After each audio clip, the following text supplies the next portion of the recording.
ازيكم حبايبي؟ عاملين ايه؟ يا رب دايما بخير وصحة وسعادة. احنا كنا خزينا ورق العنب مع بعض السنة اللي فاتت بثلاث طرق، واتكلمت على طريقة كنت هجربها معاكم، وقلت ان انا هطلع اكلمكم بكل امانة عنها. بس لو عجبك الفيديو ما تنسنيش في اللايك والشير وسبسكرايب علشان يوصلك مني كل جديد، وتابعيني لاخر الفيديو علشان فيه اسرار مهمة تعرفيها.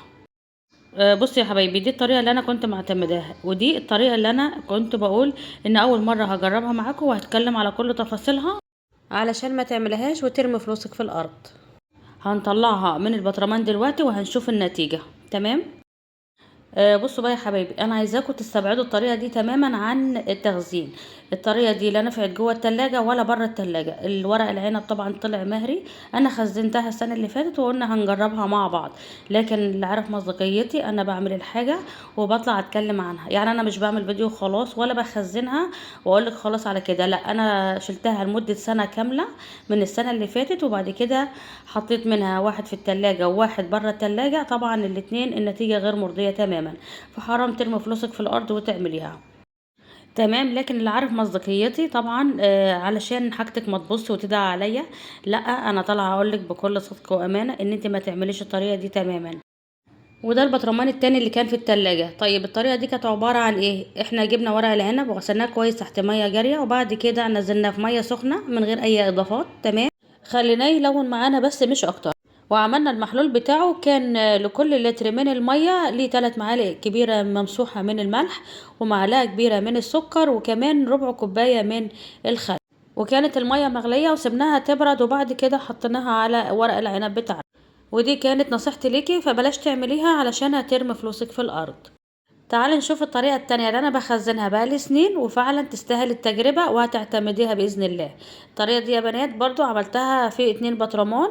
تمام. ده البطرمان اللي كان في التلاجة، شايفين عامل ازاي؟ وحطيت هنا سلة شراب علشان يحمي الغطا من الصدى. هنفتح دلوقتي وهنشوف قد ايه هي جميلة فعلا.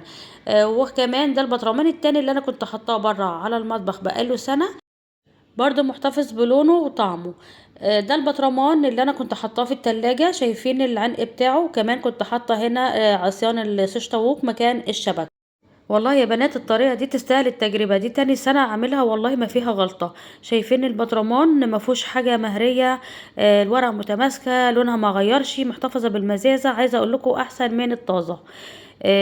طبعا انتوا عارفين مصداقيتي، وانا خليته والله سنة كاملة علشان اقول لكم على الفرق بين الاتنين.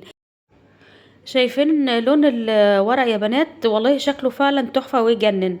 وكمان الطعم بتاعه والله ما اتغير ولا حاجة خالص. يعني شايفين حاجة كده في منتهى الجمال. اتمنى تجربيها وتقولي رأيك فيها برضو. وكمان هوريكي دلوقتي البطرمان التاني اللي كان بره التلاجة. يعني برضو حبيت ان انا مخفيش عنك اي حاجة، وكل حاجة بقولها لك بمصداقية. اللي بره التلاجة برضو هو يا جماعة طعمه ما غيرش ولا لونه غير، والاتنين بسم الله ما شاء الله.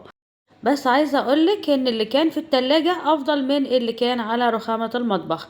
لكن اقدر اقولك ان انت تعالجيه ازاي. بلاش تحطيه في المطبخ، حطيه في مكان ضلمة وجيد التهوية لو ما عندكيش مكان. لكن لو عندك مكان في التلاجة يفضل ان انت تحطيه فيها. وبكده انا قلتلك على كل حاجة بتفاصيلها. شايفين الورق؟ والله تحفة بجد، يستاهل التجربة. سريعا كده هقولك على طريقة التخزين. جبنا بطرمانات وغسلنا الورق بتاعنا كويس جدا وعملناه رول وحطيناه في البطرمان. وبعد كده جبنا لتر من المية وعليه معلقتين ملح خشن، وكمان معلقة كبيرة من السكر، ومعلقة شاي صغيرة ملح ليمون. وهسيبلك الفيديو في صندوق الوصف علشان تعرفي طريقة التخزين بالتفصيل. ويلا بينا نحشي أحلى ورق عنب مع بعض.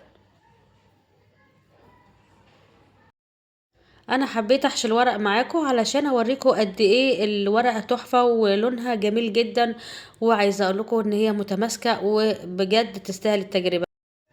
شايفين شكل المحشي؟ تحفه جدا.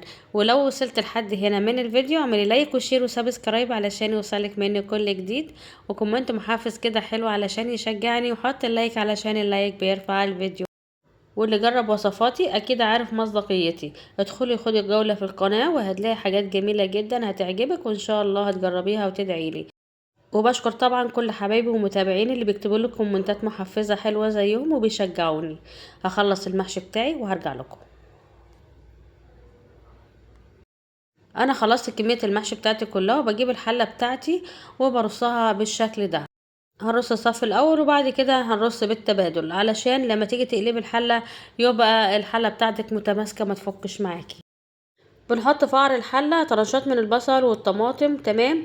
وكمان بنحط هنا ورقتين من ورق العنب، وبنرص عليها المحشي علشان لما نيجي نقلبها ما تلزقش مننا.